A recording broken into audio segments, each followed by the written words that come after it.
Okay, everybody, welcome to this week's JFI training webinar. My name's Craig Schulze and I will be your host of this webinar. And look, today's topic is a really powerful topic. And what we're going to do is talk a little bit about the holy grail of network marketing. I thought I'd share that photo with you today. And that's me last week on the Diamond Trip. That's on a 120-metre swinging bridge on two peaks.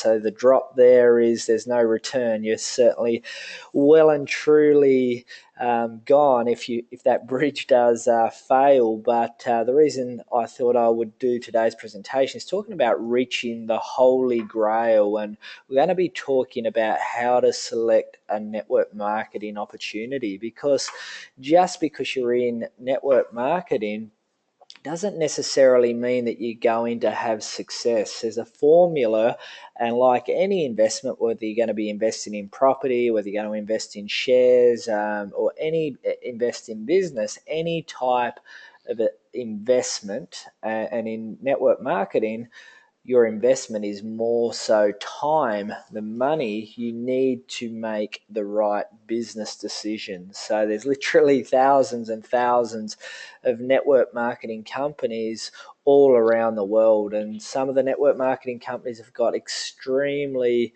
good success. Some of them are, just good average opportunities. What I always say is, at least when you're in the industry, you do have a chance to create your own destination, but some opportunities can really allow the everyday average person that may not have the talent or the skills the chance to be able to do something truly special. And as most of you would have followed my journey, last 5 weeks been touring Europe, and that's 2 trips in the last 10 weeks to Europe. And last week was the Diamond Discovery Experience, which was an amazing experience. Helicopter rides, glaciers, eating at amazing restaurants, dinners in castles, you name it. It was truly an amazing experience. So today what we're going to be doing is talking about a crash course in how to assess a network marketing opportunity, because as I mentioned, there's so many different opportunities out there,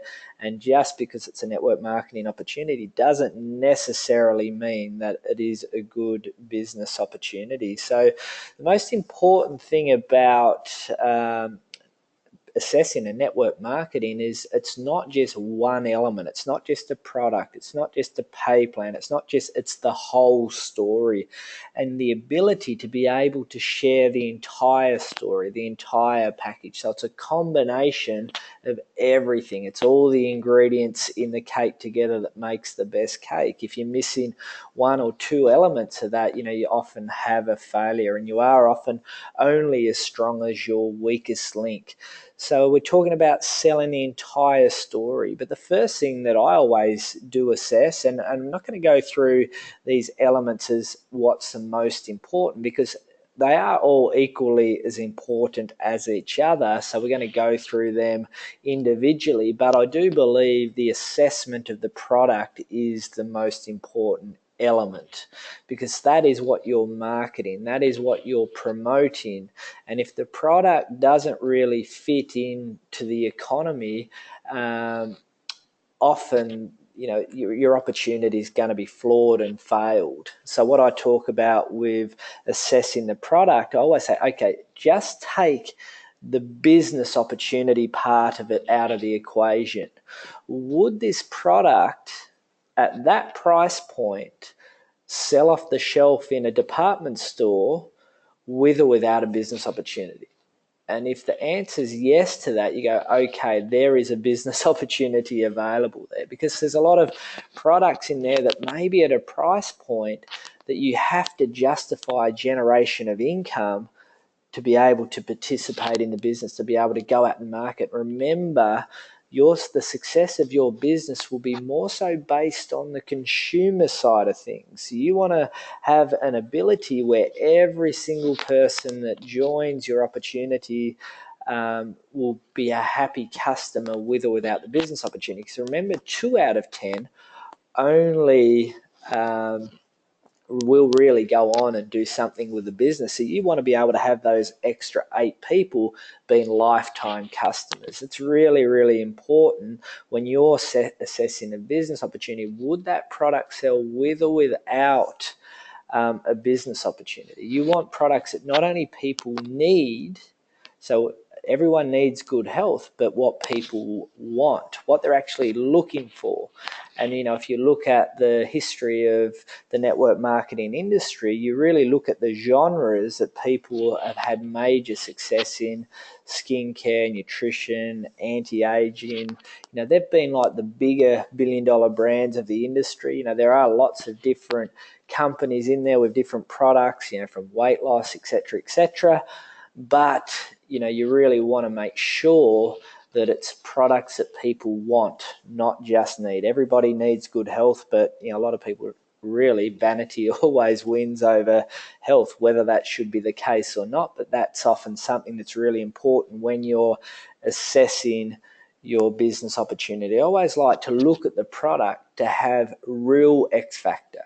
When I talk about real X factor, it's a product that you couldn't just go into a supermarket, couldn't just go into a pharmacy and department store and just go and buy it off the shelf. It's got to have a story to it. It's got to have that real X factor, something that's very different, and that's going to be your angle that you're going to be able to go and approach the people. This referral-based marketing, we have world-first stem cell technology. We have nutritional supplements that have got Nobel medical prize research based in this area. They've got a story to tell. We've got a supplement that's got the most researched antioxidant on the planet, resveratrol. We have a product so it's going to allow that peaking interest component a lot easier if there's an X factor part of the story. So when you're assessing an opportunity, make sure your product is not just a plain vanilla product, a product at that price point. You could buy that in a department store anyway, not just a normal multivitamin,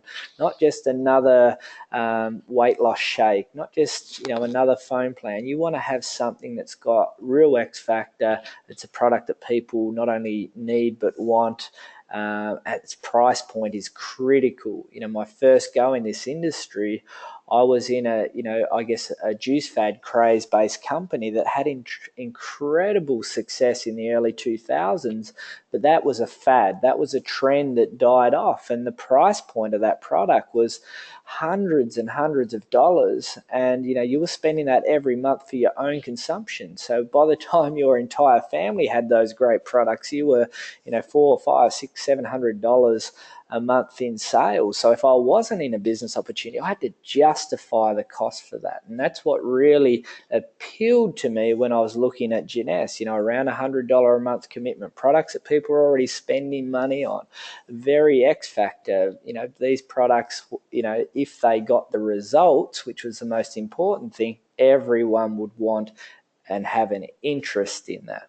So let's just assume that we've got an amazing product, which we have in Ginesse. I'm talking generically assessing network marketing, and I'll occasionally talk a bit about the Ginesse side of it. But as we move into this economy where this is becoming the mainstream now, there's so many different companies out there, and there are a lot of people that will often approach you with their company or their opportunity, and these are the things you really need to assess. And while I'm on that topic, when people approach me on a daily basis about their opportunity, I'll simply go through this process here, and I'll say, okay, that company's only doing business in 15 countries. That product there might be a very niche product. It might be a product that people don't consume on a daily basis. You have to have a passion for that style of product. It might be a product that's a service-based more than a consumable. So I'm always assessing that. I'll look at its owners, etc., and then I'll revert back to what I have in front of me. And, as I've said to a lot of people, the grass is not always greener on the other side. It's green where you water it. So understand Ginesse statistically as being the standout company of this entire industry, not just by what I'm saying here and there, by industry recognition. And this is where you should be watering your garden.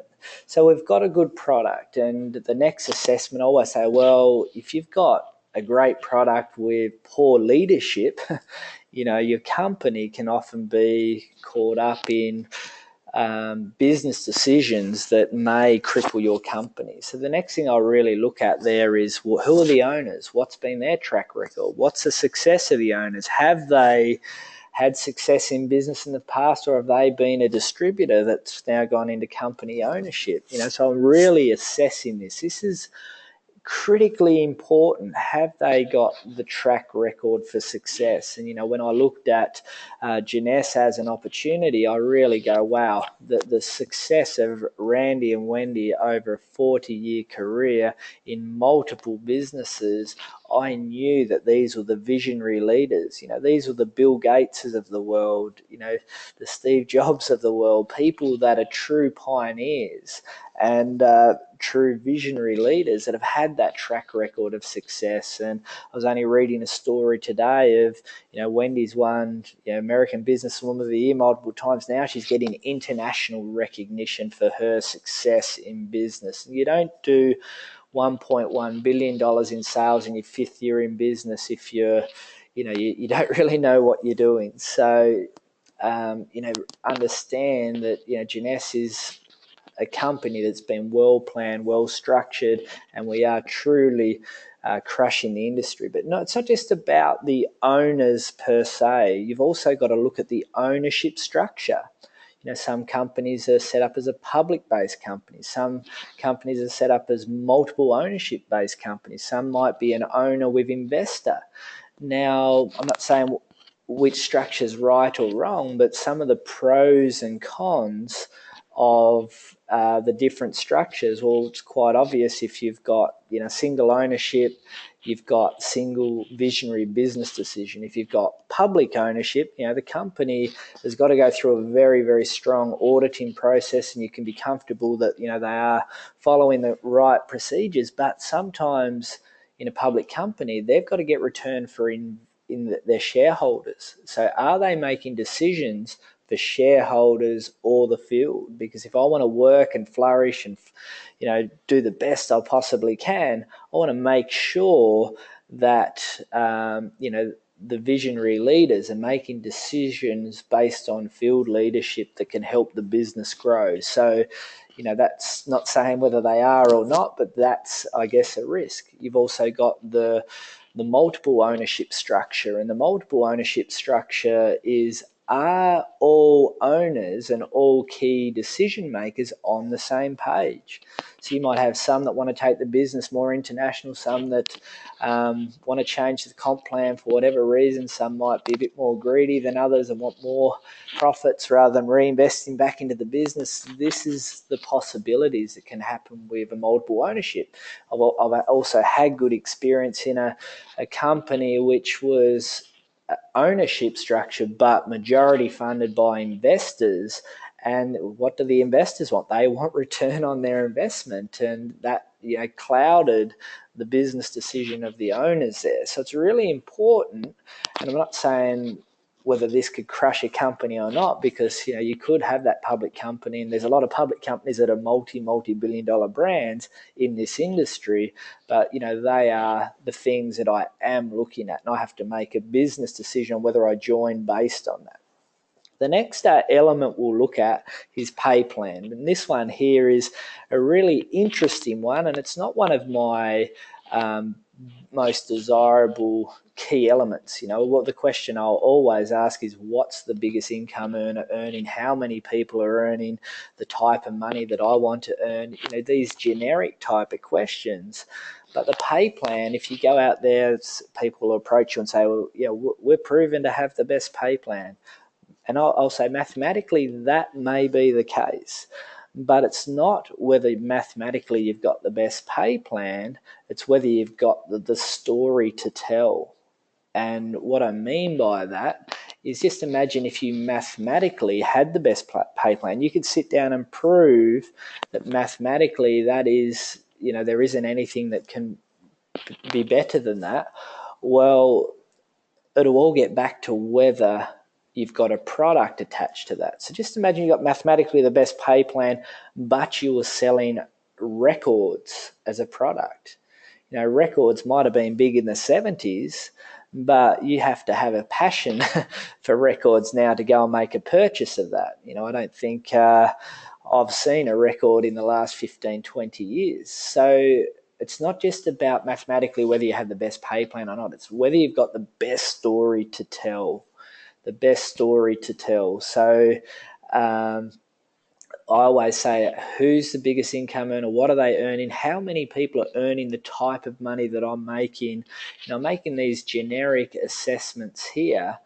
If someone said, if I wanted to be, say, a 7-figure income earner, and I asked the question, what's the biggest income earner earning in the company? And they said, $600,000. I'm going to say, well, my vision's to make at least double that, triple that, 4 times more than that. So if I have to be number one and I'm only able to earn half of what I am, there must be something wrong here.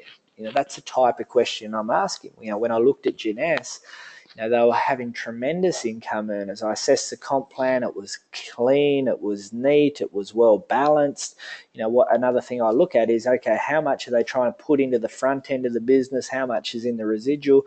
When I looked at the Jeunesse plan, it was very well balanced. They hadn't made any structural changes since it started. It really had different elements. So if you wanted to make some upfront money, say as a party plan style, you could make some in the retail profit and the sales. If you want to be the entrepreneur to build that true global income all around the world in the team commissions and the matching bonus, that was incredible. That was going to be able to appeal when I told the story to an entrepreneur. That would grab their imagination. So it's looking at the elements of the comp plan and how they will radiate with different people in the community that I'm going to approach. My first company was very, very much a lot more money in the upfront, but once you'd earned those once-off bonuses, they weren't going to be paid out again. Then I was relying on the residual to generate the income. I'm like, hey, I'm not going to be able to flourish. I'm not going to earn my fair market worth. Well, the biggest income earner is not even earning half the amount that I saw myself earning. So they're the type of, and that's the style of approach that I take when I'm looking at the comp plan, because everyone will tell you we have the best comp plan.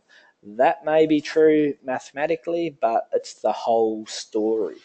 The next part we're going to talk about in this puzzle is the global platform. Now, I believe this is a real key X factor to the Jeunesse opportunity, but it's a really important element that you need to assess.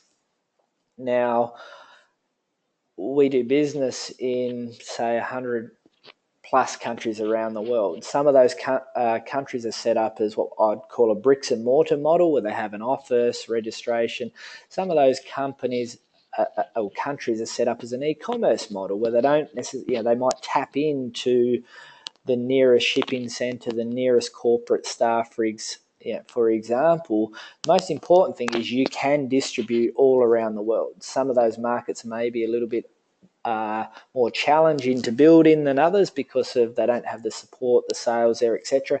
Most importantly, you can ship to there. So if you did have a prospect there, you can get them that product. So that's a real key part of the global platform side of things. When I'm assessing this global platform, I'll look at a company and they'll say, oh, we do business in 15 countries. I'll say, and I'll ask the question is, well, how many of those markets do you have set up as bricks and mortar? How many of those markets are doing more than $100,000 a month in sales? Because my past experience in this industry, we used to say that we're open in 27 countries. But the reality was we were shipping to 27 countries. Some of those countries were shipping 2 or 3 products a month, but we're claiming that we're doing business in that many markets around the world. And and that really wasn't the case. We had a country manager and setup and shipping out of really in the US and Australia and Canada, and the rest was maybe a handful of products going to there. And they did try and open a number of markets and failed. So just because a company is saying we're doing business in this many countries doesn't necessarily mean that they're doing serious business in that many countries. In today's economy, you've got social media. In today's economy, the internet. In today's economy, you've got smartphone technology allows you to connect with people all around the world. So you want to be playing in as many fields as possible, every continent if possible. And, you know, if I look at Ginessa's business, they have $1 million market, $1 million a month market on every continent. They have someone that's reached that diamond director pinnacle on every continent, barring Africa at the moment, but we're very much progressing to there. But we started that region 18 months after most of the other regions. So it's got that extra 18 months to capture there, but that will, it's just a matter of time. We've got people in the director ranks there at the moment. But it's really important to know that true global is the massive X factor. And there's so many companies out there that, 80% of the sales would still come out of the home country of where the business was founded. So that's a big X factor. I always look at that, because if I can't enroll someone in Asia, that doesn't appeal to me in business. If I can't enroll someone in a European market, that doesn't appeal to me. The other thing with the global platform is how many countries have they got country managers? Have they got shipping centres? Have they got offices? Have they got their products registered there? Are they registered for business in that country? These are the types of questions that need to be asked. I love the company, and I probably would 100% say I'd never join a company that doesn't have that DSA registration. And the DSA is just, like a governing body. It's sort of a respected organisation that it regulates the industry, keeps companies accountable. 80% of companies that get that registration usually, survive because they've got to go through that process of nearly an audit to be able to receive that registration. But also on the DSA side of things, they're often looking at the performers, because there's hype in opportunities, and then there's assessment, or not assessment, the right word would be recognition by a third party, or not just the organisation making statements. What I mean by that is there's a lot of people that go out there and say, we were the fastest to 1 billion, we've got this, we've got that, we've got the biggest income earner, we've got X, Y, Z. But that's just often hype, and they lack the experience, and they're just hearing something that someone said and going to spread it. What I often like to say is, okay, what's the DSA recognition? What are your owners, the recognition for your owners? How many awards they won? These are third-party industry assessments. And with Ginesse, we've won Rising Star, won, many industry recognitions since we've been in business. And I always take that over the hype that someone's telling me, because often that's just really, it is hype. Timing's massively important. Timing can sometimes be as important as talent. Now, you can join an opportunity at any time, and if you've got the right mindset, the right work ethic, the right belief systems, you can have success. But I always like to look at, the perfect storm, and the perfect storm's getting everything right. And if timing is on your side, magic can truly happen.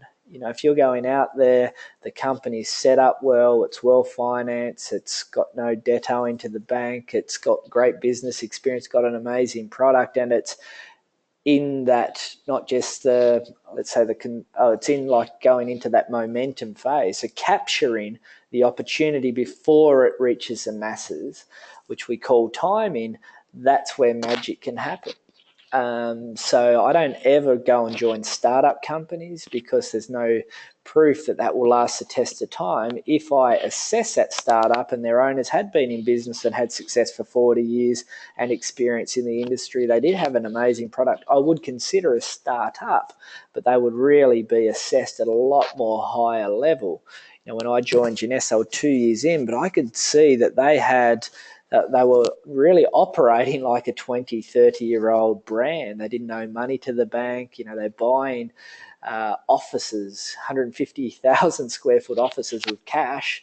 I knew that this company here were, the timing was absolutely right, because that product at that price point really needed to go out to the world. So timing's massively important, but it's not, again, I would join a company, I would join Jeunesse in 10 years' time, and it'll still be an amazing opportunity there then. When I first joined Jeunesse in Australia, we didn't have a country manager, we didn't have products registered, we didn't, a shipping, you'd take 3 weeks to get the product, etc., etc. It wasn't perfect, it was quite challenging. And that's the challenges that a lot of people won't, because it's not perfect, those little bumps in the road will start wiping out the people that can't handle the first thing that doesn't go their way. So sometimes joining too early can be the thing that brings that person undone. But if you've got the vision, the mindset, the belief, you know that it's a matter of time. I do have to go through a few teething problems, and you come through that other side and you do hit that momentum. Wow, magic can truly happen. Then we've got to look at people and the leaders. There's a lot of, this is like one of the big light bulb moments for me when I first joined this industry. I joined with someone that really had never ever done this industry before and barely ever saw the guy again. And I was sitting at a conference on my third year, and I said, look, if I ever started over and was going to have a go at this industry again, I wanted to join with someone that had a proven track record, someone that was earning the type of money that I was earning. I needed, to make sure that, that whole success leaves clues, and follow the people that have already had, paved the way and had the success before. So that was really around, if I was going to go and put my heart and soul and effort into an opportunity, I needed to make sure that the leader had already had success. I didn't want to join with someone that had been in 10 different companies in 10 years. I didn't want to join with someone that hadn't had true success and, had seen through what they'd started through to, at least reaching that highest pin title. These type of leaders are what I would call cowboys, and they're just looking for that instant gratification, that quick cash, and then they're on to the next deal. So it's really important that, you want to look at the field leadership and look at who's really driving that entire system, and look at their success and look at what they've achieved, and look at, I'm just going to simply pave the way. And, our JFire team and what we've been able to do there with our webinar system, with our live trainings, sharing our experience, not just sitting back as an authority style leader and sitting back in my own home and just throwing out orders. I'm going out into the field, and I'm traveling, and I'm going to do event after event after event, and allow distributors to tap into those events. That's the type of leader and person that you really want to be working with in the business. So they're some of the real key parts of the puzzle that you're looking for. And, to wrap up our training today, what I'd often say to people when someone approaches you with an opportunity, don't be the silly networker and go, oh, that's crap or that doesn't work. Go and assess the opportunity. Go through this training. Go through the elements that I'm looking for and say, okay, that business there is, that they're not really an international business. It's so hard to set up a global platform that works. That's their weakness.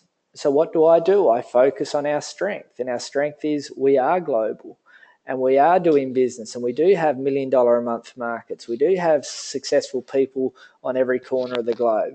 Again, it might be the product at their price point. It might be a weight loss product that's $250 a month per person. Again, I would be focusing on our product range and saying, well priced. It's in that area where vanity always sells over weight loss.